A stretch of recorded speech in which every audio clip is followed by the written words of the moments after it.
Amados hermanos, muy buenos días. Les saludamos en el bendito y precioso nombre de nuestro Salvador y Señor Jesucristo. Por favor, acompáñenos en la oración de apertura para invitar a la persona del Espíritu Santo.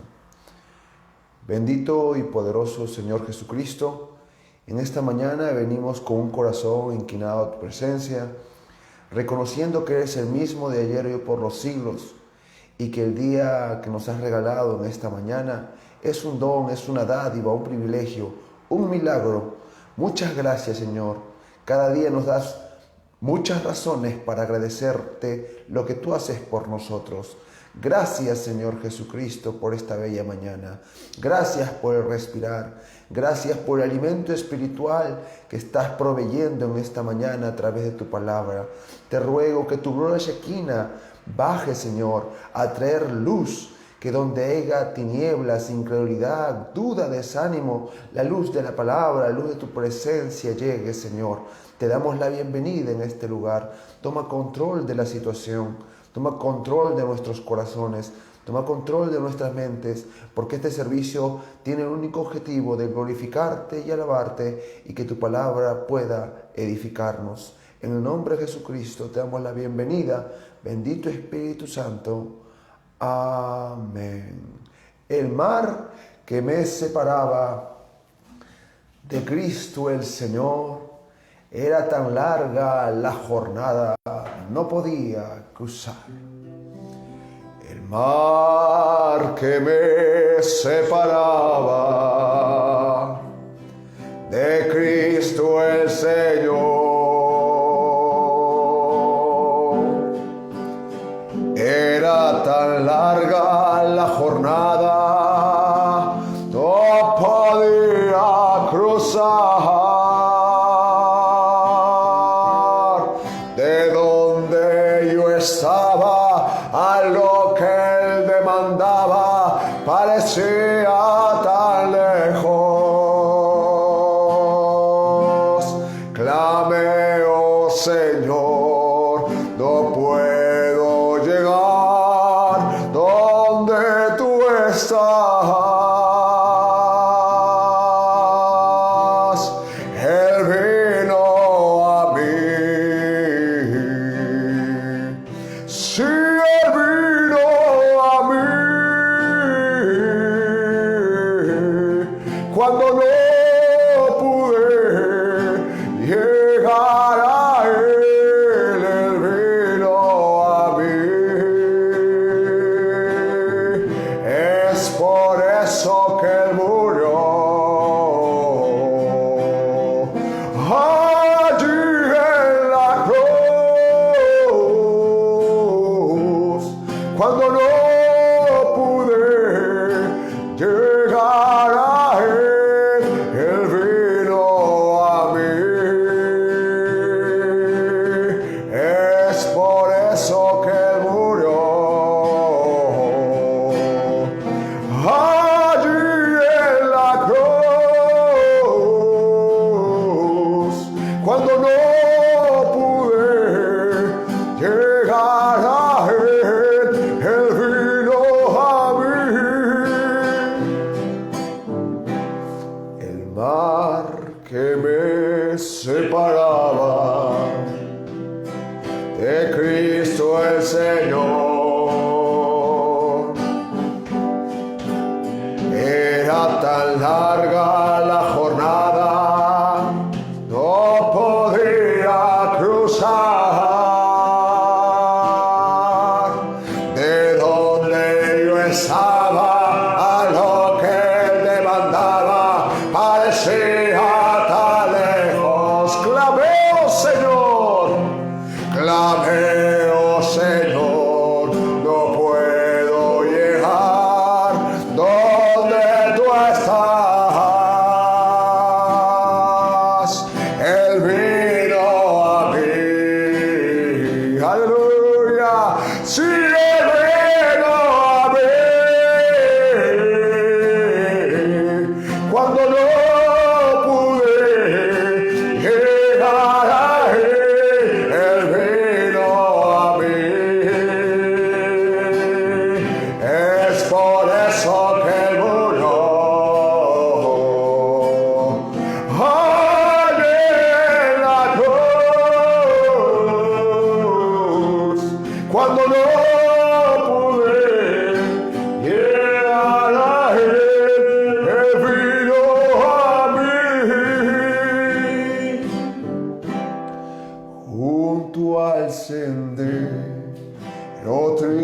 solitario, un pobre ciego mendiga papá, iba sin rumbo a tiendas en tinieblas. Llegó Jesús y al ciego vista Dios. Alabe al Señor Jesucristo. Llegó Jesús y huyó el enemigo. Llegó Jesús y el llanto a enjugar. Serán las sombras y entrará su gloria.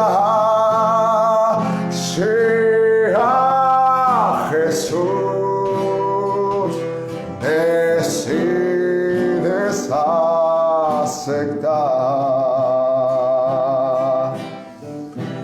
Atormentado por el enemigo, entre las tumbas iba un hombre vil. Su cuerpo era templo del demonio. Llegó Jesús y al diablo derrotó. Aleluya. Llegó Jesús y huyó el enemigo. Llegó Jesús y el llanto a enjugar. Serán las sombras y entrará su gloria. Sea Jesús, decides aceptar. Así los hombres de hoy son incapaces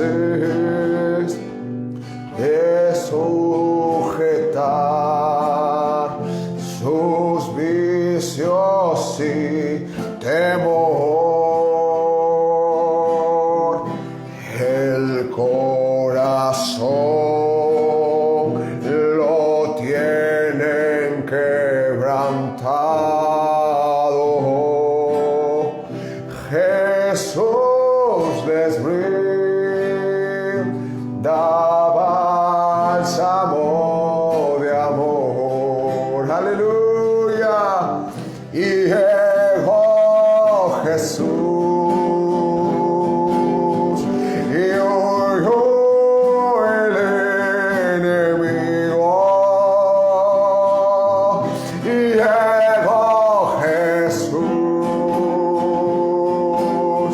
y el llanto a enjugar.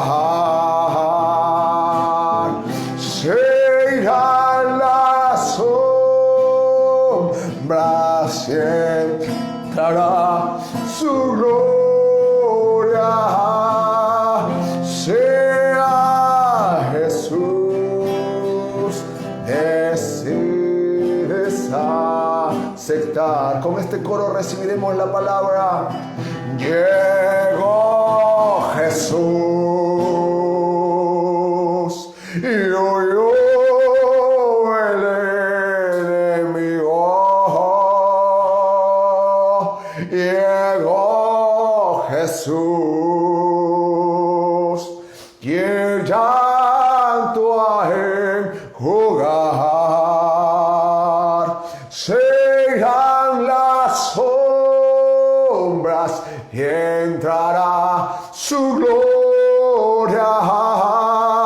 Sea Jesús, decides aceptar. Llegó Jesús, y huyó el enemigo. Llegó Jesús, y el llanto a enjugar. Serán las sombras, entrará su gloria. Sea Jesús, decides aceptar.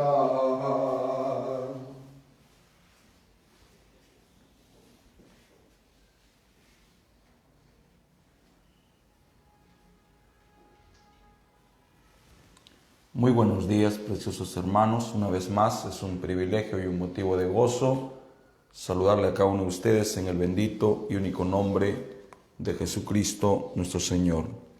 Si fueran tan amables, por favor, de acompañarme abriendo sus escrituras en el libro de Revelación, capítulo 10, versículo 7. Esta es la escritura fundamental sobre la que nos estamos apoyando para sacar adelante estas enseñanzas. Si pudieran ubicarse, por favor, en el libro de Revelación, capítulo 10, versículo 7. Esta es la escritura fundamental sobre la cual estamos apoyándonos. La palabra del Señor dice: sino que en los días de la voz del séptimo ángel, cuando Él comience a tocar la trompeta, el misterio de Dios se consumará como Él lo anunció a sus siervos, los profetas. Por favor, el mismo libro, en el capítulo 8, el versículo 1.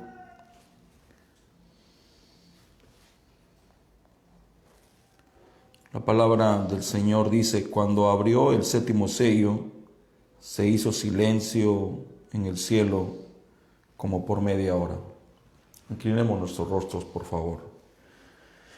Bondadoso Padre Celestial, te damos las gracias por el privilegio de la vida que tú nos das, por el honor de poder pararnos en este lugar sacro, santo, por el privilegio de dirigirnos a tus hijos y por habernos escogido como instrumentos tuyos.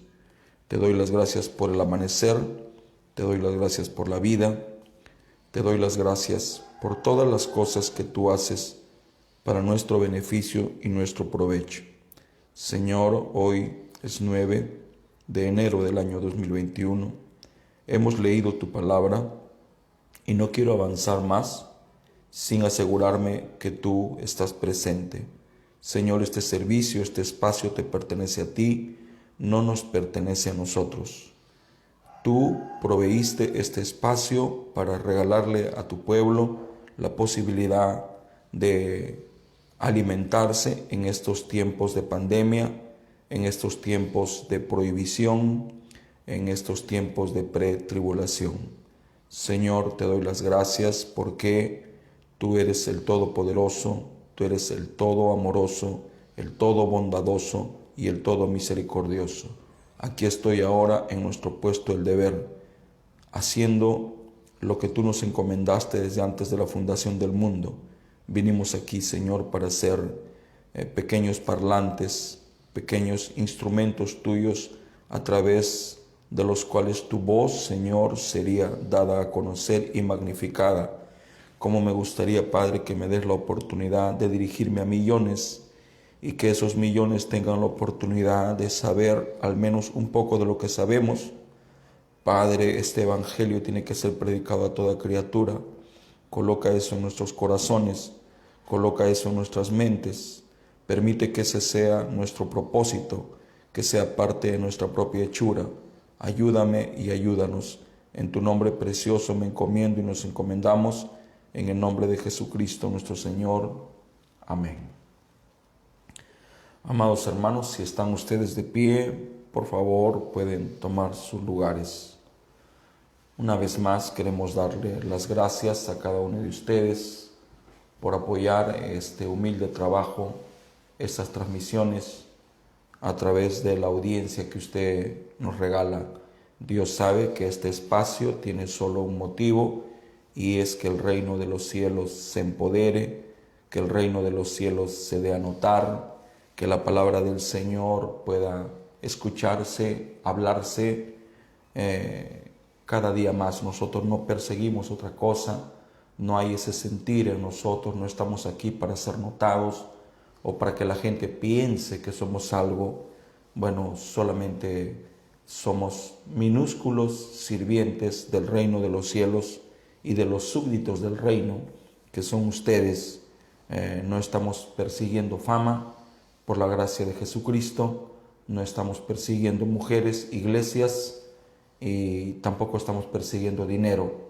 Jamás, jamás, jamás nosotros nos insinuaremos a alguien con el propósito de captar el dinero. El Dios a quien sirvo, mi Padre, es dueño del oro, de la plata y de las piedras preciosas, y Él me sostiene, claro, me sostiene a través del amor de la gente de la cual soy pastor, de la gente que sirvo.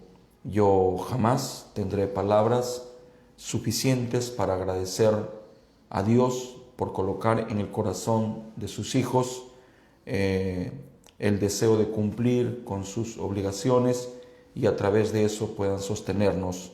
Si ustedes me conocen un poquito, se habrán dado cuenta que somos trabajadores a tiempo completo. Casi no tenemos tiempo para divertirnos ni para perder nuestro tiempo. Estamos encaminados, estamos encausados en este proyecto, en esta comisión que el Señor encargó en Marcos capítulo 16 y en el Evangelio según San Mateo y en otros versículos más de la Biblia. Entonces no estamos aquí para robar ovejas de nadie. No estamos aquí para decirle que dejen su iglesia, que dejen su pastor, no. Estamos aquí para decirles que se afiancen en sus congregaciones. Estamos aquí para decirles que apoyen a sus pastores. Estamos aquí para decirles que apoyen la causa. Estamos aquí para decirles que se respalden mutuamente. Jamás, jamás, jamás está en nuestro corazón llenar nuestra iglesia con miembros de otras congregaciones, aunque somos una sola iglesia, pero esta iglesia está compuesta por millares y millares de congregaciones, y en cada congregación el Señor colocó una persona responsable. Esa persona responsable es su pastor. Ellos merecen todo su respeto, ellos merecen todo su apoyo, ellos merecen todo su amor. Jamás, jamás, jamás estamos aquí para mover el piso a alguien. No estamos en competencia con nadie, no estamos corriendo en contra de nadie. Si competimos con nosotros mismos, porque si hay alguien en la tierra que quiere ganarme todos los días, es Jorge Escabarros y Chacón. Entonces yo compito con él todos los días, todo el día compito con él, aún cuando estoy durmiendo. Por la gracia del Señor estamos estudiando la revelación de los 7 sellos. Nos encontramos ya en el 7º sello. Hoy es la lección número 40. Bueno, el número 40 significa juicio. Los juicios de Dios están colgando. Los juicios de Dios están casi para caer sobre la tierra. El tiempo se está agotando. El reloj de arena está a punto de terminar. Es tiempo de correr, es tiempo de apresurarnos, es tiempo de ordenarnos, es tiempo de estar alertas, es el tiempo de hacer la paz, es tiempo de no guerrear, es tiempo de no pelear, es tiempo de no hablar mal de nadie, es tiempo de no criticar a nadie, es tiempo de mirarnos en el espejo de la palabra con reverencia, a ver si por si acaso podemos ver esas cosas que necesitan ser corregidas en nosotros, esas cosas contra las que hemos luchado toda nuestra vida, esas cosas que no podemos vencer, esas cosas que solo la palabra del Señor puede derrotar. Por eso es que este espacio es una invitación a todos los creyentes de la Biblia, a todos los creyentes del mensaje, a que se acerquen a su Hacedor, a su Creador, a que inclinen su oído a Él, así como Él inclina el oído a nosotros, para escuchar las palabras de esta profecía. La Biblia dice: bienaventurado el que oye, singular, y bienaventurado el que lee, singular, y los que oyen las palabras de esta profecía. Podemos usar esa escritura con diferentes ángulos, pero usted es un bienaventurado si lee, y es bienaventurado si oye. Tenemos que leer y tenemos que oír. ¿A quién tenemos que leer? La Biblia. Tenemos que leer el mensaje. Tenemos que escuchar las cintas de nuestro amado hermano Branham. Claro que tenemos que escucharlas. Tenemos que hacer play. Como dicen en portugués, tenemos que pushar. Claro que sí. Tenemos que hacerlo, pero tenemos que escuchar también a nuestros pastores, a nuestros evangelistas, a nuestros maestros, a nuestros profetas, predicadores y a nuestros apóstoles, porque Él mismo los constituyó y Dios no los colocó como un adorno de la iglesia, Dios no los colocó como estampitas, Dios los colocó como instrumentos de la palabra, Dios los colocó para que hablen, para que redarguyan, para que prediquen a tiempo y fuera de tiempo. Para eso Dios los colocó. Dios colocó el quíntuple ministerio para mantener viva la voz de Elías, no la voz de una denominación, no la voz de una logia, no la voz de una iglesia, sino la voz de Elías. Cada hombre de Dios que se para detrás de este púlpito tiene que estar empapado de la Biblia y empapado del mensaje. Tiene que estar tan sumergido, tan empapado, que no tenga para hablar de nadie más, sino de Jesucristo, de lo que hizo, de lo que está haciendo y de lo que va a hacer. Todos nosotros nos hemos dedicado gran parte de nuestra vida a predicar lo que Jesús hizo. Claro que tenemos que hacerlo. Tenemos que predicarle al mundo lo que Jesús hizo. Pero no solo eso. Debemos de predicar lo que va a hacer. Y ahora estamos estudiando el séptimo sello y aquí estamos leyendo lo que el Señor va a hacer. Sin embargo, ¿qué está haciendo ahora? Dios está aparejando su iglesia. Amén, hermanos preciosos. Muy bien. Hemos estado hablando, por la gracia del Señor, que el milenio se está introduciendo, la gran tribulación se está prácticamente acercando. Para poder yo tratar de hacerme entender, voy a dibujar en la mente de cada uno de ustedes con palabras. Hicieron alguna vez un experimento científico. Colocaron una rana dentro de una cacerola, de una olla con agua fría, y cuando colocaron a la rana allí, la rana estaba totalmente feliz porque se encontraba en su líquido elemento. De pronto prendieron el fuego, pero lo más lento que se pueda, de tal manera que el agua empezó a calentarse de una manera imperceptible. La rana jamás notó que el agua se estaba calentando. Ella no se dio cuenta hasta que murió totalmente cocida, totalmente sancochada. Muy bien, de esa misma forma se ha ido cumpliendo la palabra del Señor, poco a poco, de una manera imperceptible. Entonces, de esa misma manera, el pecado entró, de una manera imperceptible. Casi nadie lo notó. Todo empezó a calentarse de menos a más. El diablo usó fuego lento y la gente no se ha dado cuenta, y hoy la cosa está caliente.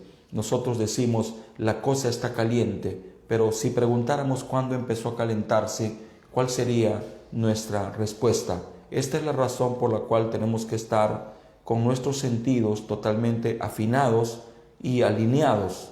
tenemos que estar con nuestras antenas parabólicas totalmente en actividad para captar lo que está sucediendo en el mundo espiritual y lo que está sucediendo en el mundo natural, porque el hermano Branham nos enseñó que un acontecimiento natural está estrechamente ligado a un acontecimiento espiritual.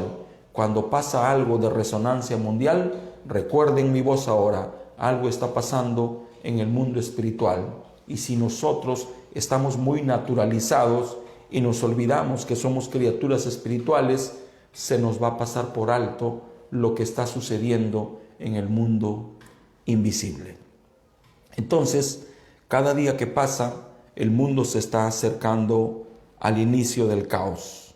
El mundo entrará en cualquier momento en caos. La naturaleza entrará en caos. La economía se vendrá abajo. La política se vendrá abajo. La religión va a experimentar el peor conflicto que jamás experimentó. ¿Esto qué significa? Que solamente resta el milenio, resta el séptimo día, resta la tierra nueva y un cielo nuevo. Ayer nos quedamos diciendo lo siguiente, que se ha observado a lo largo de la historia, a lo largo de los siglos, que el mundo odia al pueblo de Israel y casi siempre ha tratado de aniquilarlo, casi siempre ha tratado de extinguirlo, casi siempre ha tratado de desaparecerlo.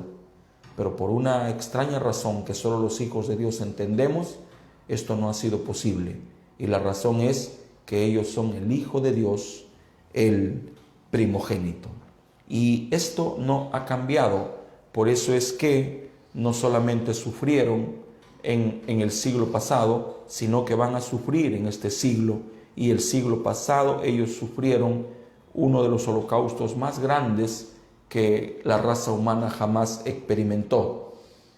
En realidad, el diablo quiso desaparecer a la raza judía de la tierra, pero no lo logró. Dios levantó hombres, colocó en ellos un amor sobrenatural, como Oscar Schindler, por ejemplo, quien logró comprar más de 1,100 judíos, y así como él, otros grandes empresarios de la guerra compraron, conmovidos por Dios, compraron miles y miles de judíos, y estos se fueron a vivir, algunos a Polonia, otros se fueron a vivir a Eslovaquia, otros se fueron a vivir a otros lugares del mundo. Hoy están esparcidos, pero sabemos que Dios mandará a los ángeles para recoger a sus escogidos de los 4 rincones de la tierra, y sabemos que estos ángeles son Moisés y Elías, de tal manera que Moisés y Elías trabajarán en un grande recogimiento,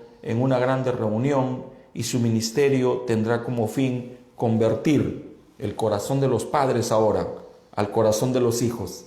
Mire qué tremendo es, mire qué tremendo es. Se va a repetir lo que se repitió hace 2000 años.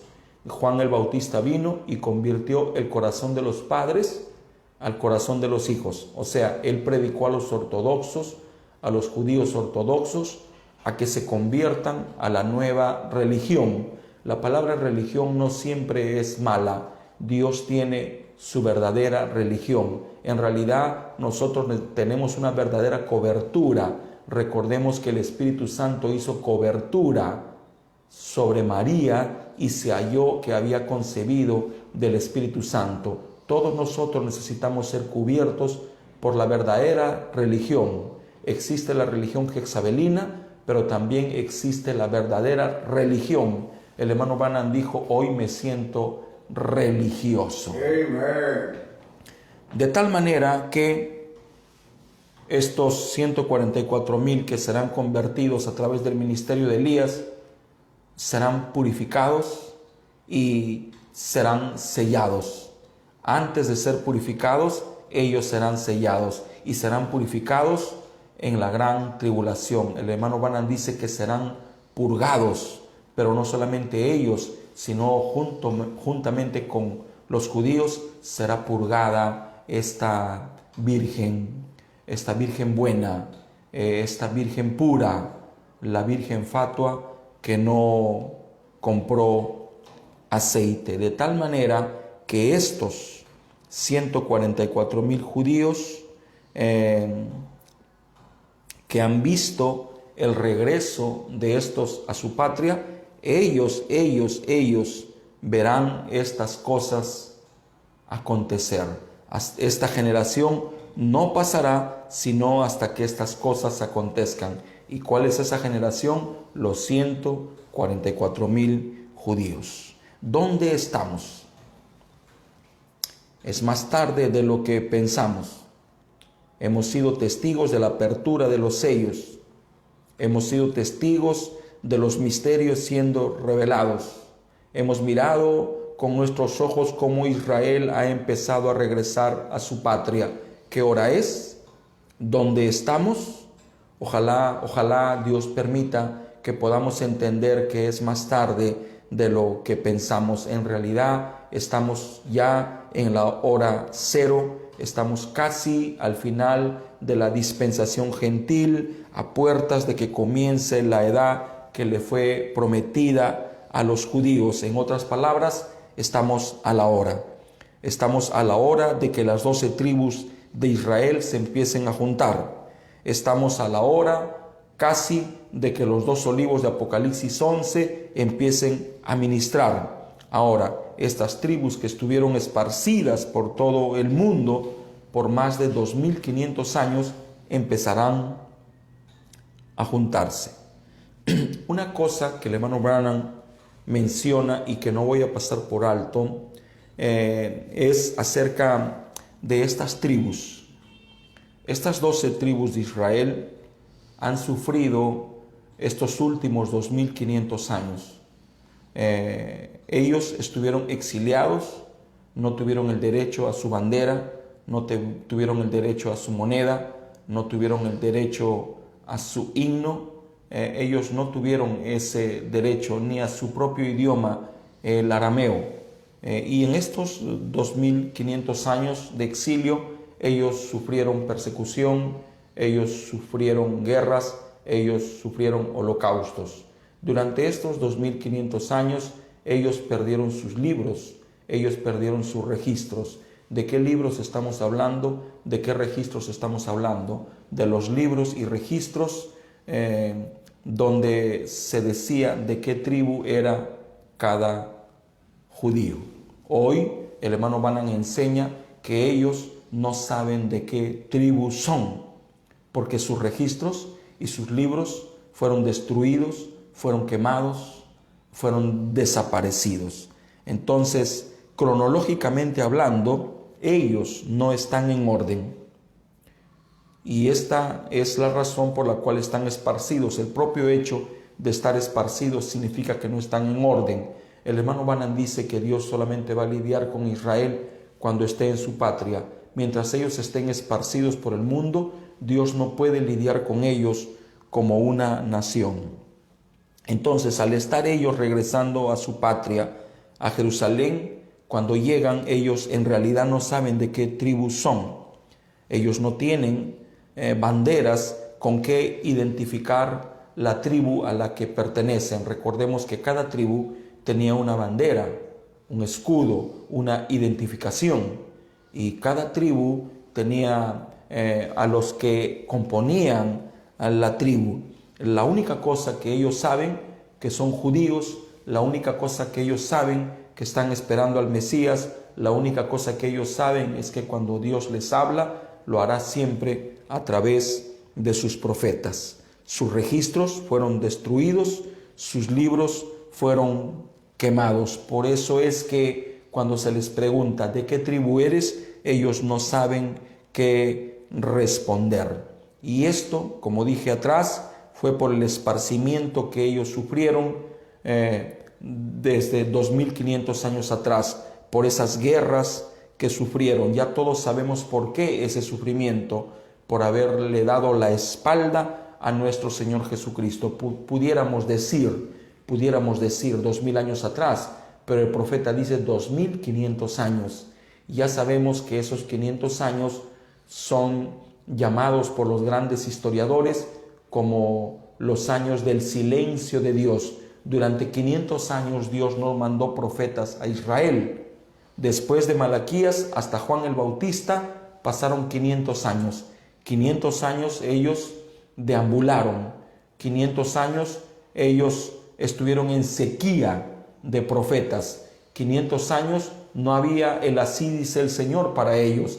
500 años no había un norte, no había un absoluto, no había a quién escuchar. 500 años Dios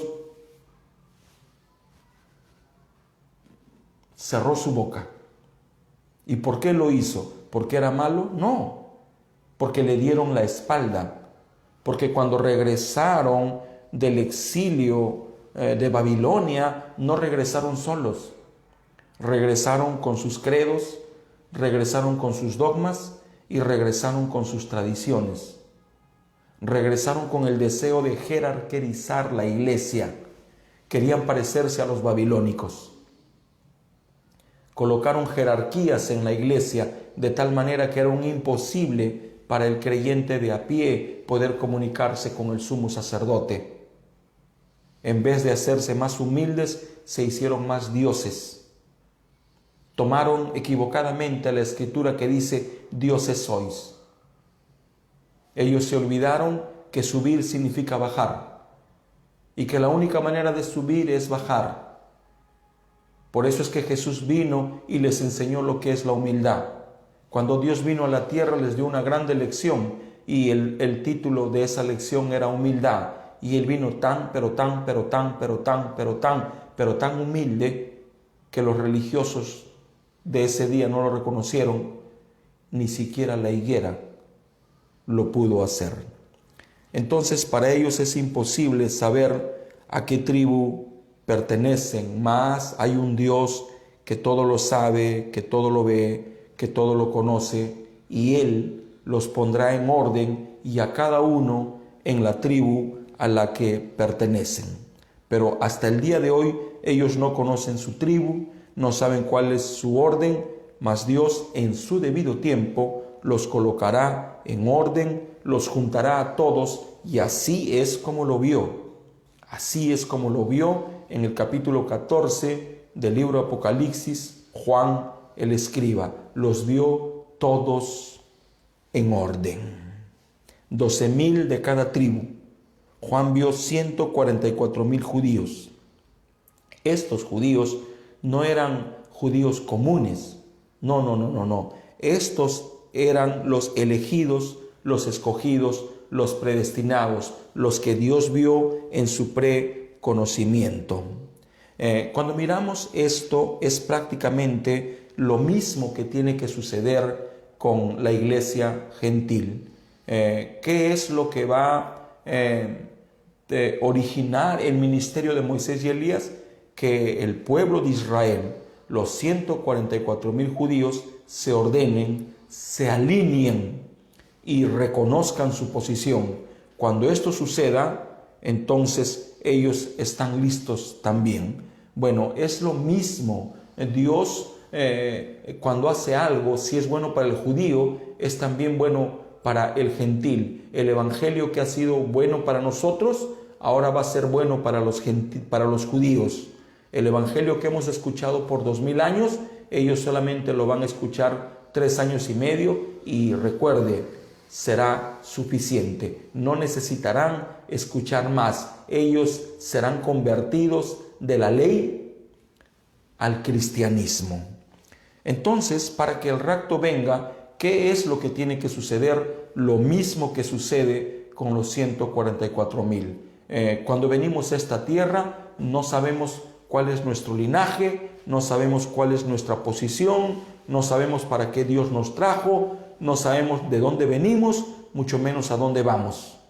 Pero cuando la palabra del Señor tiene contacto con nosotros, de a poco, Dios nos empieza a devolver la mente, y cuando nos devuelve la mente, entonces nos empieza a colocar en orden.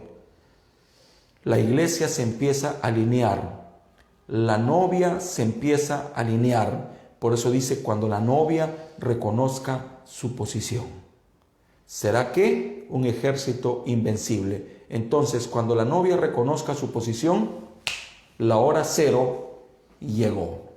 ¿Qué tiene que suceder para que venga el rapto? Todos estamos esperando el rapto. ¿Qué es lo que tiene que suceder? Muy bien. ¿Qué pasó para que la muerte se introduzca? La respuesta es: la mujer se salió de su posición. ¿Y cuál sería la respuesta a mi pregunta? ¿Qué debe de suceder para que el rapto acontezca? Lo mismo que sucedió en el huerto del Edén, pero a la inversa. ¿Qué quiere decir esto? Que la iglesia debe de regresar a su posición. ¿Quién se salió de su lugar en el huerto del Edén? La mujer. ¿Y quién debe de regresar a su posición ahora en el Edén de Satanás? La mujer. Nosotros debemos de regresar a la palabra. Por eso es que la voz de Elías, la voz del ministro de Malaquías 4:5, la voz del predicador de Apocalipsis 10:7 nos regresa a la palabra. Regresen a la palabra, regresen a la palabra. Y cuando el último predestinado regrese a la palabra, entonces la hora cero está a la mano. Entonces estos judíos no serán comunes, serán los elegidos, serán los predestinados. Ellos se van a reunir, ellos se van a aparejar y ellos van a entrar en el orden de la palabra, en el orden divino. Amén, hermanos. ¿Qué es el pecado? Dice nuestro precioso hermano Branham. Él dice que el pecado es la cosa justa, pero pervertida. En otras palabras, pecado es justicia pervertida. ¿Qué es una mentira? Una verdad falsificada. ¿Qué es el adulterio? Un acto legal y correcto, pero hecho ilegalmente. Ahora, cuando nosotros miramos Apocalipsis 7, nos damos cuenta que en la composición de las 12 tribus de Israel no se encuentran ni Dan ni Efraín. No se encuentran ni Dan ni Efraín. ¿Qué sucedió? ¿Qué pasó? Cuando vamos al libro de Deuteronomio, si no estoy equivocado, en el capítulo 28, nos vamos a dar cuenta que estas tribus de Dan y Efraín se inclinaron por la idolatría. Ahora, nosotros tenemos que conocer cómo piensa nuestro Dios, así como una esposa se debe dar el trabajo para saber cómo piensa un esposo, así como el esposo se debe dar la tarea, el trabajo de saber cómo piensa una esposa. Mientras más conozca usted a su esposo, más feliz podrá serle. Y mientras más conozca usted a su esposa, más feliz también podrá hacerle. Entonces, ¿qué sucedió? ¿Por qué no se encuentran en las tribus de Dan y Efraín? La respuesta la encontramos en Deuteronomio 29:16, y es porque ellos cayeron en la idolatría. ¿Qué podemos rescatar de esto? ¿Qué podemos aprender de este ejemplo que nos entrega ahora las Sagradas Escrituras? Nosotros hemos predicado que Dios sabe olvidar. Sí, Dios olvida los pecados cuando son confesados y cuando son colocados debajo de la sangre. Dice, si alguno pecare, dijo el apóstol Pablo, hijitos, si alguno pecare, abogado tenemos en Cristo. Pero para que el abogado haga su trabajo, usted tiene que ser sincero con el abogado, tiene que contarle todo, no debe de ocultarle nada. Entonces, cuando usted cuenta todo, este abogado, que no ha perdido ningún juicio, hará que al fin usted termine justificado o totalmente inocente, como si nunca hubiera cometido el delito. Y no significa que nunca cometió el delito, sino significa que su delito fue totalmente perdonado. Y Dios tiene una particularidad, y es que cuando Él perdona, Él olvida. Sin embargo, la lección que aprendemos en Deuteronomio 29:16 es que Dios no olvida. Él no olvida lo que hicieron las tribus de Dan y la tribu de Efraín. Ahora, el hermano Branham dice que Dios no olvida las bendiciones, ni mucho menos las maldiciones. Por ejemplo, Él bendijo a Abraham. ¿Y cuál fue su bendición? Que yo le daré a tu descendencia la tierra prometida. Tu descendencia será más numerosa que las estrellas del cielo, más numerosa que las arenas del mar.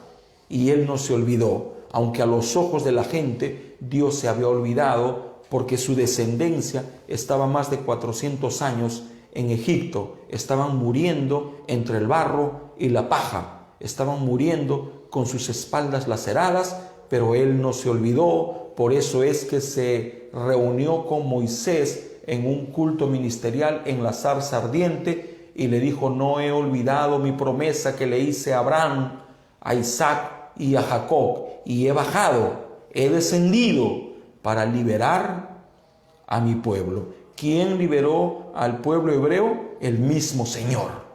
Pero ¿cómo lo liberó? A través de Moisés. No tenemos problemas para aceptar eso. Nuestro problema es para aceptar las cosas que suceden en nuestro día. Sin embargo, la historia nos enseña.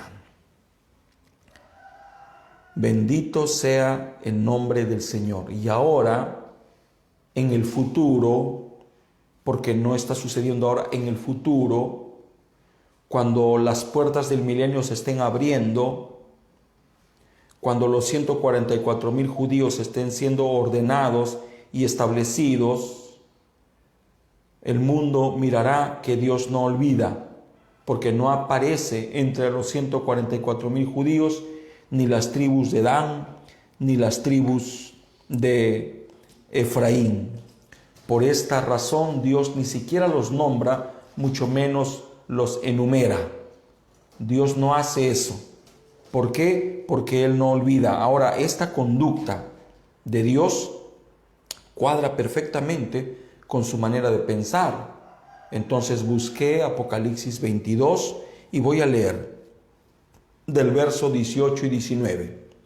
Yo testifico a todo aquel que oye las palabras de la profecía de este libro.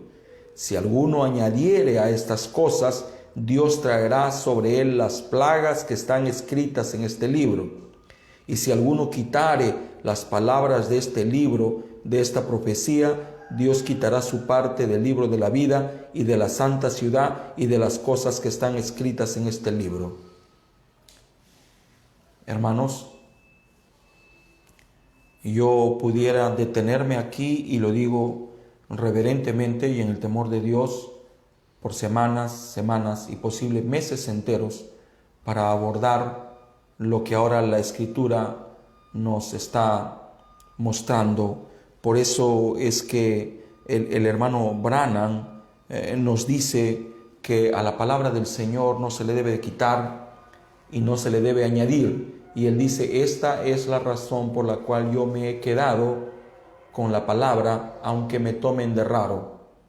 Es preferible que el mundo nos tome como raros, nos tome como locos, nos tome como extremistas, a quebrantar, a fracturar, a despedazar la palabra del Señor. Entonces, la enseñanza que la palabra del Señor ahora nos está dando es que a su palabra no se le quita, ni mucho menos se le añade. Eso debe de ser fundamental para nosotros. Ahora, cuando hablamos de la palabra del Señor, naturalmente estamos hablando de la Biblia. Si estuviéramos en una reunión física, yo les diría: repitan conmigo. Y les diría: cuando hablamos de la palabra del Señor, estamos hablando de la Biblia, pero también estamos hablando del mensaje. Claro, a la Biblia y al mensaje no se le puede ni quitar ni se le puede añadir. Tenemos que comerla así como está. Así tiene que ser. Entonces aquí están Dan y Efraín añadiéndole. En Deuteronomio 29, Dan y Efraín están añadiéndole y están quitándole a la palabra del Señor. Y esta es la razón por la cual Dios los castiga, Dios los desarraiga y ni siquiera los nombra en el capítulo 7 y en el capítulo 14 del libro de Apocalipsis. ¿Por qué? Porque le añadieron. Hermanos Cabarros, ¿y cómo es que le añadieron? ¿Que ellos escribieron? No, hermanos. Sino que con su vida ellos estaban predicando y estaban diciendo que podemos adorar ídolos aparte de nuestro Señor. Y le estaban quitando, porque la Biblia dice: oye Israel, Jehová nuestro Dios, Jehová uno es, y es fuerte y celoso y no comparte su gloria con nadie. Quitaron eso y añadieron lo otro. ¿Y cuál fue su recompensa? Ser desarraigados. Entonces Dios se acuerda de lo bueno, pero también se acuerda de lo malo. Esta es la razón por la cual debemos de quedarnos con la palabra pura, sin importar lo que la gente piense. No importa lo que la gente piense, lo que importa realmente es lo que nuestro Dios piense. Entonces posiblemente hace 3500 años ellos pensaron, bueno, se le va a pasar, Dios va a olvidar, Él es rico en misericordia, no hay problema. Sin embargo, la historia nos muestra que sí hay problema cuando pecamos. Y voy a poner un ejemplo. ¿Quién es el padre de Israel? José. Abraham. Jacob. Pero ¿quién es el padre de la nación de Israel?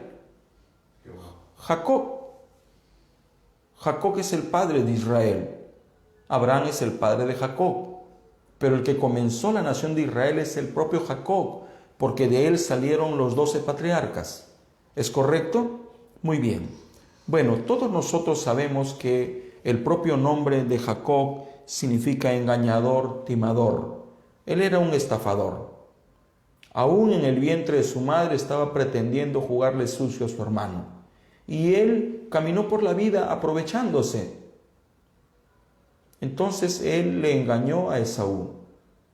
Él le jugó sucio. Él usurpó su posición y le quitó su posesión. Usurpó su posición y le quitó su posesión. ¿Cómo? Engañando a un patriarca.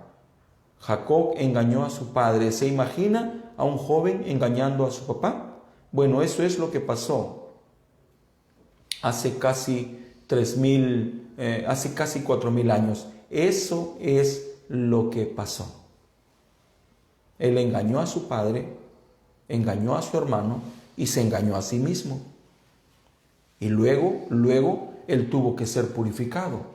Él tuvo que pagar por lo que había hecho. Él tuvo que arreglar. Él tuvo que hacer cuentas para que su nombre sea cambiado. Esta es la razón por la cual la Virgen Fatua pasa por el periodo de purificación de la grande tribulación, porque ella comete un error muy grave. ¿Cuál es el error grave que comete la Virgen Fatua y Joseph? No tener aceite. ¿Es correcto?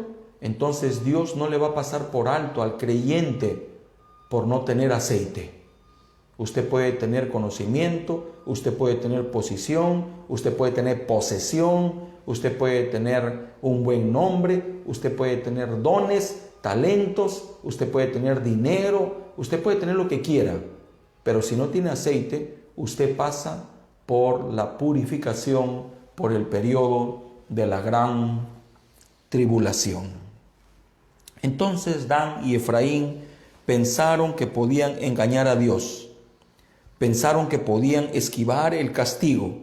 Sin embargo, la Escritura nos dice que cuando el milenio está a punto de introducirse, los nombres de Dan y Efraín han sido borrados de las 12 tribus de Israel.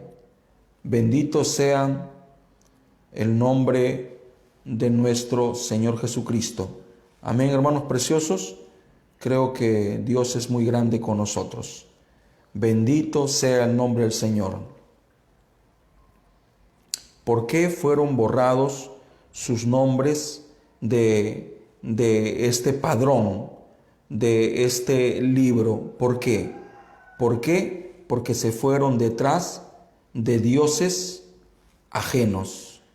Por eso es que nosotros no debemos de idolatrar. Muy bien, me voy a quedar aquí por un momento, voy a mirar cuánto tiempo me queda. Gracias a Dios nos quedan más de 20 minutos. Muy bien, si se han dado cuenta, no hemos entrado todavía al séptimo sello. Si ustedes se han dado cuenta, estamos en la brecha. Estamos hablando del capítulo 7 del libro Apocalipsis. ¿Y por qué? Porque el hermano Branham lo habla. Y si él lo habla, yo creo que no merece que yo pase por alto lo que él nos está enseñando. Pero me voy a quedar en algo. Dice, a la palabra del Señor no se le quita ni se le añade. ¿Es correcto, hermanos? A la palabra de Dios no se le quita ni se le añade. Muy bien, voy a traerlo a otro escenario. Voy a traerlo a otro escenario. Vamos a mirar esta escritura por un ángulo diferente.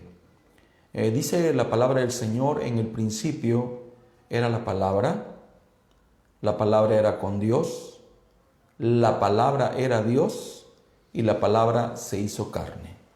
Hemos aprendido a través de la palabra del Señor, del mensaje de la hora y de la Biblia, que la primera Biblia se escribió en los cielos. Cuando Dios escribió su primera Biblia, la escribió en los cielos. Después escribió su Biblia en pirámides egipcias. Después la escribió en tablas, en piedras. ¿Es correcto? Después la Biblia se escribió en rollos, ahora en libros. Sin embargo, encontramos en la Escritura que el Señor promete que escribiría su palabra en la tabla de nuestros corazones. ¿Es correcto? Entonces, ¿dónde debe de estar la Biblia ahora? En la tabla o en las tablas de nuestro corazón. Esta es la razón por la cual el apóstol Pablo dijo, ¿acaso no sabéis que sois epístolas, cartas leídas por toda la gente? ¿Y cómo se desarrolló el ministerio del apóstol Pablo? ¿Acaso no fue a través de sus cartas? ¿Acaso a través de las cartas no invadió el mundo entero con la palabra del Señor? Por eso es que no es ilícito predicar todos los días. Posible a muchos le incomode, pero no es ilícito, como no fue ilícito predicar a través de cartas. El apóstol Pablo no podía estar físicamente con las diferentes iglesias porque estaba preso. Entonces Dios le dijo, agarra tu pluma y escribe. Entonces Pablo se dio cuenta que podía llegar a mucha gente a través de la pluma y el papel, a través del lapicero y el papel. Y empezó a escribir y de esa manera bombardeó al mundo de su tiempo. Muy bien, regresando a lo esencial, a lo que quiero que se note. Yo no tengo temor de decir lo que creo y lo que pienso. Bueno, muchas veces me han escuchado a mí decir, que yo no tengo miedo de decir que yo me parezco a Dios. Claro, si no me parezco a Dios, entonces me debo de parecer al diablo. No hay término medio, aquí son solo dos opciones. Amen. O me parezco a Dios o me parezco al diablo. Y si me parezco a Dios, soy hijo de Dios, y si me parezco al diablo, será que soy hijo del diablo. No existe otra manera de tomar esto ni de pensar. Entonces yo me parezco a Dios. ¿Qué atrevido eres? Claro, debo de serlo. Mis hijos se parecen a mí. ¿Y por qué se parecen a mí? Porque son mis hijos, tienen mis genes. Parte de mi vida está en sus venas. Mi ADN está en su sangre. Son mis hijos, hermanos Cabarrossi. ¿Cómo se parecen tus hijos a ti? Ayer mi madre o anteayer me dijo, cada vez que veo a Jorgito te veo a ti. Son tan parecidos, no me sorprendo, no me quedo con la boca abierta. No, es natural para mí, son mis hijos. Muy bien. Entonces, si Dios es Dios, ¿qué soy yo? Otro Dios. Y el hermano Branham nos llama dioses amateurs, dioses pequeños, un junior, un hijo. Si Dios es creador, ¿qué soy yo? Soy un creador pequeño. Si Dios es un restaurador, ¿qué soy yo? Un restaurador junior. Si Dios es un redentor, ¿qué soy yo? Otro redentor. Todo lo que está en Dios está en mí. Claro, en pequeña porción. En Jesús estuvo en totalidad. Todo lo que está en Dios, Dios es amor. ¿Qué soy yo? Jorge Amor. ¿Qué es usted? Amor. Si Dios es misericordia, ¿qué soy yo? Misericordia. Si Dios es abogado, ¿qué soy yo? Abogado. Pero ahora estamos diciendo que en el principio era la palabra. La palabra era con Dios. La palabra era Dios. Y la palabra se hizo carne. Entonces, ¿qué era Jesús? La palabra caminando. Allí iba la palabra caminando, la palabra comiendo, la palabra predicando, la palabra en el monte de los olivos, la palabra levantando a Lázaro, la palabra levantando a la hija de Jairo, la palabra levantando al joven a quien estaban llevando a enterrar, la palabra limpiando los ojos de Bartimeo, la palabra hablando con la samaritana, la palabra abogando por la mujer adúltera, la palabra liberando al Garadeno de los 2000 demonios. ¿Quién era él? La palabra. Entonces, si Dios es la palabra, ¿qué soy yo? ¿Qué es usted? Ya sé cuál es su respuesta. Acabo de escuchar. Si Dios es la palabra, usted es la palabra. Yo soy la palabra. Y aquí la Biblia dice que a la palabra no se le quita ni se le añade. Entonces aquí tiemblo. Entonces ya me estoy sintiendo mal. Entonces me estoy avergonzando. Entonces empiezo a pedirle perdón a Dios. ¿Por qué fui tan torpe de no verlo? ¿Por qué? ¿Por qué fui tan torpe de no comprender que no debo de molestarme con mi hermano porque me molesto con la palabra? No debo de hablar mal de mi hermano porque hablo mal de la palabra. No debo de matar el nombre de mi hermano porque mato el nombre de la palabra. No debo de enojarme en contra de mi hermano. Debo de aceptarlo como es. No tiene que parecerse a mí. Dios es un Dios de singularidad y al mismo tiempo de pluralidad. No hay dos personas iguales en la tierra. Entonces a veces nos cuidamos de no quitarle a esta palabra, de no añadirle a esta palabra, de no hablar mal de la Biblia, de no hablar mal de Jesús, de no hablar mal de Pablo, de Pedro y de los que escribieron la Biblia. Pero cómo se nos llena la boca hablando mal de nuestros hermanos. Cómo se nos llena la boca hablando mal del evangelista, hablando del pastor, hablando del profeta, hablando del maestro. ¿Cómo se nos llena la boca? ¿O cómo se nos llena la boca para hablar mal de la hermana, mal del joven, mal de nuestros hijos, mal de nuestra esposa? Miramos un error y lo criticamos y no nos hemos dado cuenta que le estamos quitando a la palabra del Señor. Y quitarle a la palabra del Señor puede significar ser desarraigados. Como fueron desarraigados Dan y Efraín. Pero no solamente ellos, sino todos los que componían estas tribus de Israel no aparecen. Su lugar fue tomado por José, por Benjamín. ¿Entienden, hermanos? Entonces esto significa que yo, Jorge Escavarrossi, debo de tener cuidado cuando hablo mi boca. Debo de tener mucho cuidado cuando hablo de mi hermano. No debo de ser ligero. Es mejor coserme la boca, cerrarme la boca. Si mi hermano me hace algo mal, no me voy a defender. Escucho a muchos hermanos decir, esto está sucediendo porque no nos han pedido perdón. Muy bien, déjenme decirle algo. Lo que dice la Biblia, dice, si tú vas a la iglesia y antes de echar tu ofrenda, recuerdas que un hermano tiene algo contra ti, no que tú tienes algo contra él, de repente tú estés en paz, de repente nunca pensaste mal, nunca te enojaste, nunca hablaste mal de él, simplemente lo has amado. Pero si tú te enteras que tu hermano tiene un conflicto contigo, no que tú tienes, sino que tu hermano tiene algo, entonces dice, ve y arregla con él y después regresa. ¿Cuál es la manera correcta? ¿Que me pidan perdón o que yo vaya a arreglar? ¿Cuál es la manera correcta? ¿Pero qué? Estamos cargados de orgullo.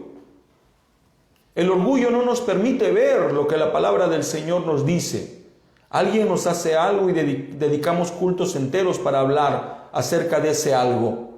Nosotros fuimos llamados a predicar la palabra, no fuimos llamados a quejarnos, no fuimos llamados a reclamar, no fuimos llamados a pelear, no fuimos llamados a hablar mal del hermano, mal de la hermana, no fuimos llamados a decir, no escuches a ese predicador, no fuimos llamados a decir, él no se sujeta, no fuimos llamados a decir, él no está conmigo, él no trabaja conmigo, no fuimos llamados a eso, yo no fui llamado a eso. Pero cuando me enfrento a lo que el hermano Branham está diciendo, yo me siento mal. Y digo, perdóname si alguna vez renegué, perdóname si alguna vez me molesté, perdóname si alguna vez insinué, reclamé, perdóname si alguna vez me defendí, perdóname si alguna vez dije, no es justo, yo no hice nada, ¿por qué me atacan? ¿Por qué me aíslan? ¿Por qué me bloquean? ¿Por qué matan mi nombre? No es justo. Bueno, no es justo, pero Dios no me llamó a defenderme. Escuché un sermón que predicó hace años nuestro precioso hermano, pastor y apóstol Bernabé G. García, titulado Predica la Palabra. Y en ese mensaje el hermano Bernabé hace mención a una anécdota que vivió el hermano Branham. Y esta anécdota, este relato, es más o menos así. Había un hombre de Dios del cual hablaban mal.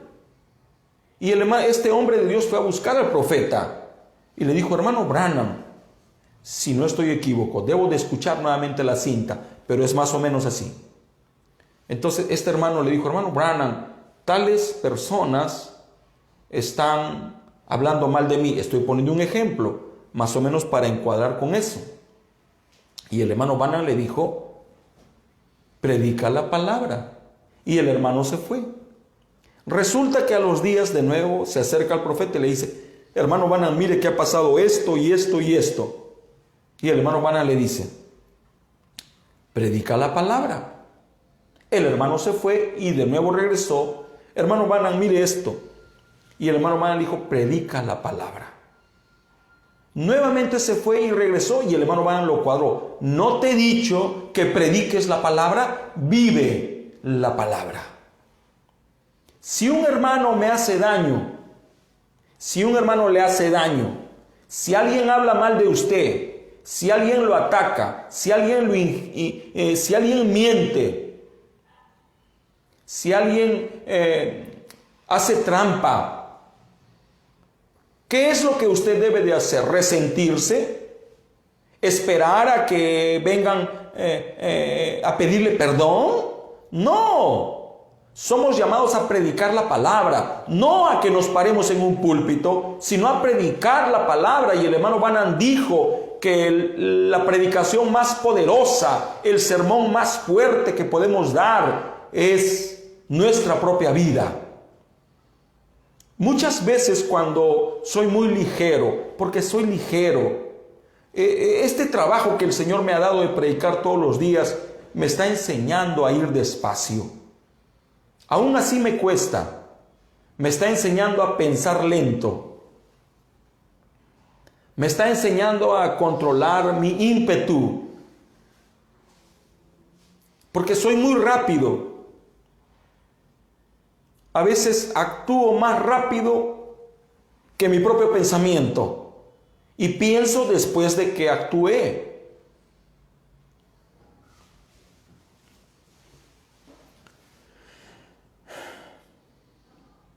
Entonces pienso, ¿qué haría Jesús en mis zapatos?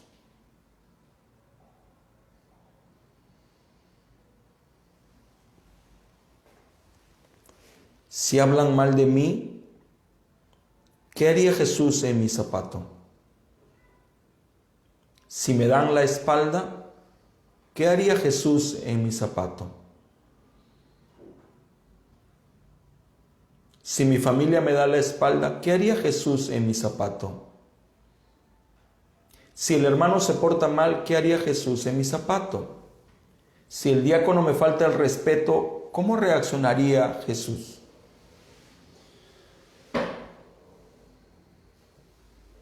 Que Dios, nuestro Padre Celestial, nos ayude. Amén, hermanos preciosos.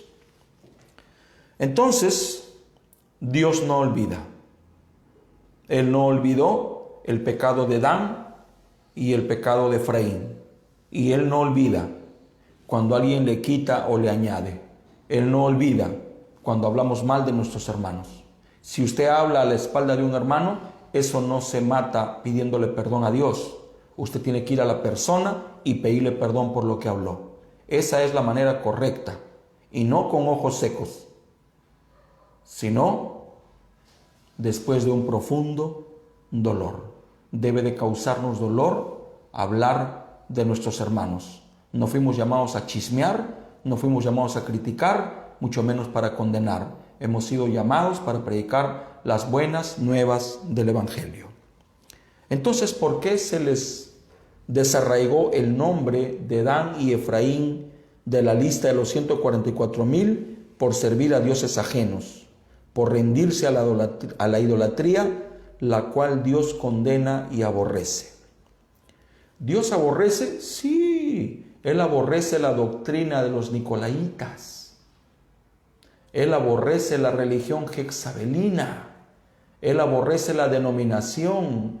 Él aborrece el sistema que esclaviza, atrapa, separa, divide. Dios aborrece, pero también aborrece al que le quita y al que le añade. Estamos acercándonos ya al final. Entonces, la Virgen Fatua y los 144,000 judíos son purgados en el periodo de la gran tribulación. La palabra purgado o purgar significa quitar de una cosa lo malo, quitar de una cosa lo peligroso, quitar de una cosa lo dañino. La palabra purgado también significa limpiar, depurar, purificar, expiar, para causar satisfacción.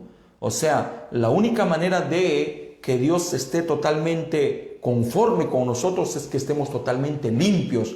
Como dije, la novia no pasa, el profeta dice, por la gran tribulación, porque ella está siendo ahora presentemente juzgada por la palabra. Cuando vamos a la iglesia y sale la palabra, ahí nos juzga. Es una espada de dos filos que penetra, que discierne. Amén, hermanos preciosos. La palabra purgado o purgar significa también sufrir un castigo por haber cometido un delito, una falta que merece castigo. Entonces Dios purificará a esta mujer buena. Esta es la fatua. A esta virgen, por el solo hecho de no haber conseguido aceite. Dios mío, ¿cuál debe ser nuestro gemir? ¿Cuál debe ser nuestro clamar? ¿Cuál debe ser nuestra desesperación? Dame de tu aceite, Señor. Dame de tu aceite. Dame de tu Espíritu Santo. Séllame, Señor, con el Espíritu Santo hasta el día de la redención. Entonces Dios purificará a la Virgen Fatua por no haber conseguido aceite. Dios purificará a los 144,000 judíos por no haber reconocido su día y su mensaje, el día de su visitación hace 2000 años. Ellos, la fatua y los judíos, serán purgados con persecución. La grande tribulación es una grande purga. El hermano Branham dice que la gran tribulación es una grande purga. Y cuando vemos Apocalipsis 14, ¿qué vemos en Apocalipsis 14? A los 144,000 judíos en orden y ya purificados, ya pasaron por el periodo de la gran tribulación. Luego vemos a la Virgen fatua, purificada y con vestidos blancos, ya pasaron por el periodo de la tribulación. Ellos pasaron por ese periodo que los purifica y fueron purificados por el error que cometieron. Ellos experimentan el periodo de angustia por no reconocer lo evidente. Exactamente como fue con Jacob, pasa con los 144,000. Jacob fue purgado. Como pueden observar, hemos estado hablando prácticamente de la brecha entre el sexto y séptimo sello. Ahora sí, vamos a entrar recién a el séptimo sello, Apocalipsis capítulo 8, verso 1. Voy a leer una vez más. Cuando abrió el séptimo sello, se hizo silencio en el cielo como por media hora. Ahora estamos entrando recién al séptimo sello. El hermano Branham nos habla y nos dice que cuando vemos el capítulo 8, verso 1 del libro de Apocalipsis, nos podemos dar cuenta que el séptimo sello es el sello del tiempo del fin. El séptimo sello es el fin de todas las cosas escritas en el libro sellado con 7 sellos y que contenían el plan de redención desde antes de la fundación del mundo. O sea, ¿qué es la Biblia? El grande libro que estaba sellado con 7 sellos y que contenían el plan de redención desde antes de la fundación del mundo. Y estos sellos lo desatan. Todo esto concluye con el séptimo sello. Bueno, recuerden, el séptimo sello es el fin de todas las cosas. O sea, es el fin de la gracia, es el fin de la dispensación gentil, es el fin de las edades de la iglesia, es el fin del tiempo, es el fin de todo. Quiere decir que el séptimo sello no ha sido abierto. Y si ha sido abierto solamente como conocimiento. Entonces, el séptimo sello es el fin para este mundo. Todo concluye con el séptimo sello. El séptimo sello es el fin para la naturaleza, es el fin para las trompetas, es el fin para los truenos, es el fin para las copas, es el fin para las plagas, es el fin de la tierra, es el fin del tiempo, como nos lo dice Apocalipsis capítulo 10, versículo 7. Entonces el tiempo termina con el séptimo sello. Así nos lo dice Apocalipsis 10, versos del 1 al 7. Entonces, con el séptimo sello, hermanos, todo termina. Terminan las edades de la iglesia. La iglesia está compuesta por judíos y gentiles. Es el fin de todo y es la introducción al milenio. Todo esto sucede en el séptimo sello. Esto es como el despegue, dice el hermano Branham, de una nave espacial. Despega, pero todo va sucediendo por partes y gradualmente. Con el séptimo sello, el hermano Branham dice, termina el tiempo para todo. ¿Qué significa esto, hermanos? Que hoy, presentemente, hay tiempo para todo. Y esto me gustaría en otra ocasión tratarlo como un sermón, como una predicación. Hoy, presentemente, tenemos tiempo para todas las cosas, pero con el séptimo sello, el tiempo para todas las cosas termina. Oremos. Bondadoso Padre Celestial, te damos las gracias por tus misericordias, por tu bondad, por tu palabra. Te damos las gracias por la inspiración que colocaste en nuestro amado hermano Branham para rendirse a ti, para ser un fiel siervo, para ser un hombre que no hable de Él, pero que hable de ti, para ser un hombre que no busque nada para Él, pero que busque todo para ti y para tu reino.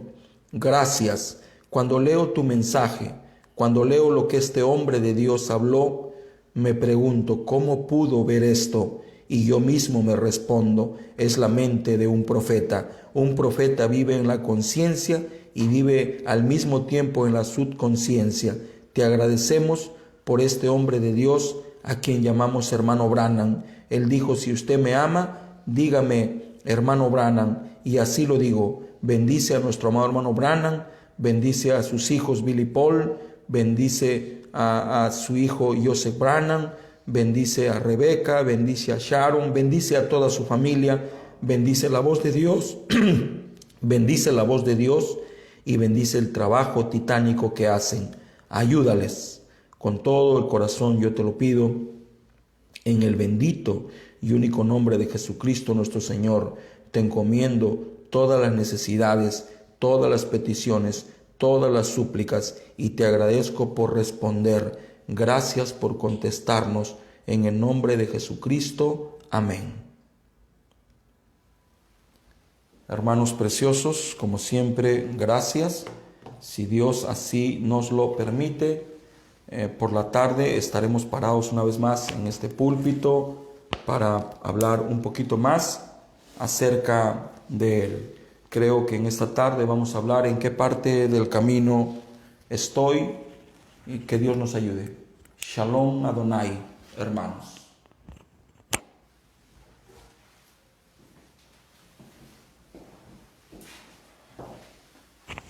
Solo cree, todo es posible, solo cree.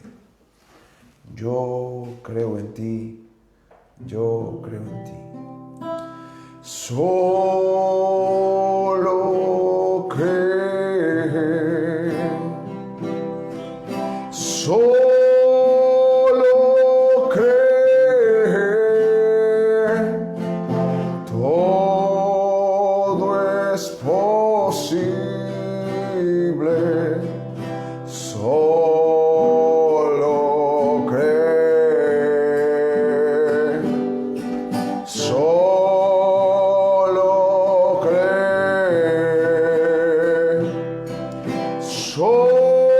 solo cree,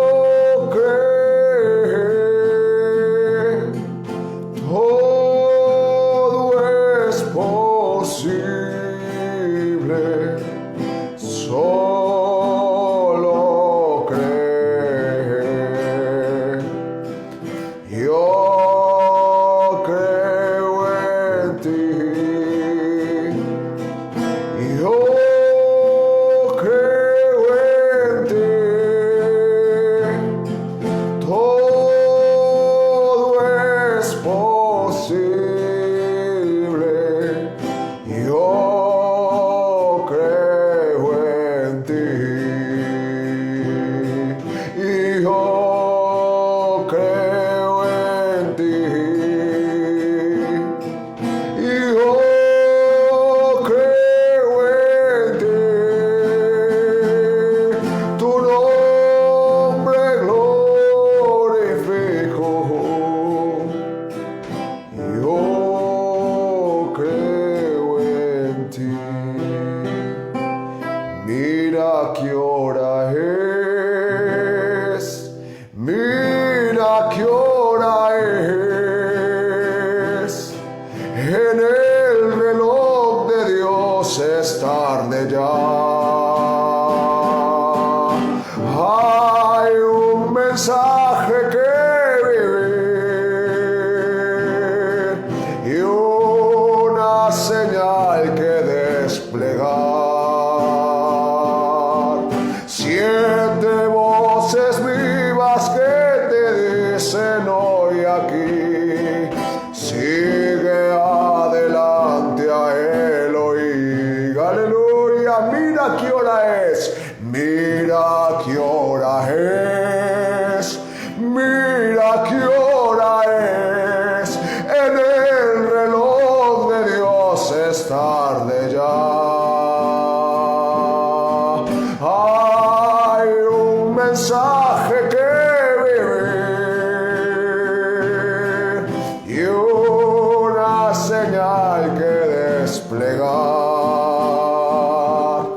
Siete voces vivas que te dicen hoy aquí, sigue adelante a Elohim, sigue adelante a Elohim.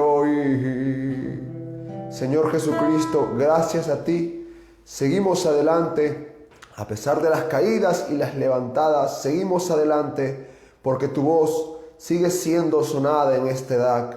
Gracias por tu palabra, Señor. Gracias por la manifestación de tu palabra en esta mañana. Venimos con nuestras manos levantadas, reconociendo tu omnipotente presencia, reconociendo que somos un pueblo necesitado, pero nos dijiste que cuando la novia reconozca su posición, ella será un ejército invencible. Y venimos reconociendo que somos tu novia y que tú eres nuestro esposo. Acude a nuestro clamor, acude a la necesidad de tu pueblo, Señor. Escucha la necesidad de tu pueblo, escucha su gemir, escucha cada petición, Señor. Escucha el anhelo de su corazón, a los enfermos, a los debilitados, a los enflaquecidos espiritualmente. Nútrelos, fortalézanos, reavívalos, Señor. No nos desampares, Padre Celestial. Prometiste que te harías presente en el tiempo de angustia. Te recordamos a la familia Carrillo, a la familia Vasconcelos, a la familia Munive, a la familia Osorio, Señor. Sigue obrando, Señor. Asimismo por la familia García, por nuestro hermano Philip, por el nieto del hermano Moisés. Por favor, Señor, obra en ellos. En el nombre de Jesucristo, asimismo te agradecemos por cada oración contestada. Gracias, muchas gracias. Ayuda a tu pueblo, protégelo en el trabajo, ayúdalo. Provéeles clientes a mis hermanos que tienen negocios, Señor. Ellos necesitan también de ti. En el nombre de Jesucristo te lo agradecemos y pedimos. Amén. Qué maravilla es tener una familia en Cristo Jesús. Qué maravilla es tener una familia en Cristo Jesús. Qué maravilla es tener una familia en Cristo Jesús. Una familia unida. Una familia real, una familia que ama, una familia sin igual, una familia unida, una familia real,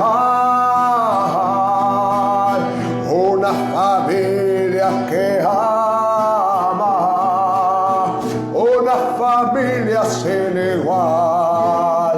Y pon aceite a mi lámpara, Señor. Oh, pon aceite a mi lámpara, Señor. Que yo quiero servirte con amor. Pon aceite a mi lámpara, Señor. Señor Jesús, tú eres mi vida. Señor Jesús, tú eres mi amor. Salvaste mi alma perdida, por eso te alabo con el corazón. Salvaste mi alma perdida, por eso te alabo con el corazón, con el corazón, con el corazón. ¿Cómo no alabarte, Señor Jesucristo, si aún estamos en el tiempo donde el aceite está siendo derramado? Úngenos, llénanos, que nuestra copa sobreabunde, Señor. Gracias por derramar el aceite en esta mañana. Gracias porque la Virgen Prudente aún está teniendo expectativa por llenar su copa cada día de ese aceite escondido en la palabra. Bendice, Señor, el vaso que has utilizado hoy para derramar ese aceite. Bendice a los hombres de Dios que están entrando en esa sintonía con tu presencia, Señor. Gracias, Señor, por la palabra. Permite que esa semilla que has colocado hoy en nuestros corazones dé fruto y en abundancia. En el nombre de Jesucristo te agradecemos por estar aquí. Amén, Señor Jesús. Amados hermanos, están cordialmente invitados para el servicio de la tarde. Por favor, no se olviden de guardar su distancia social, de lavarse las manos, de colocarse su tapaboca, pero sobre todo siempre confiar en nuestro Señor Jesucristo. Les amamos. Shalom.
Shalom.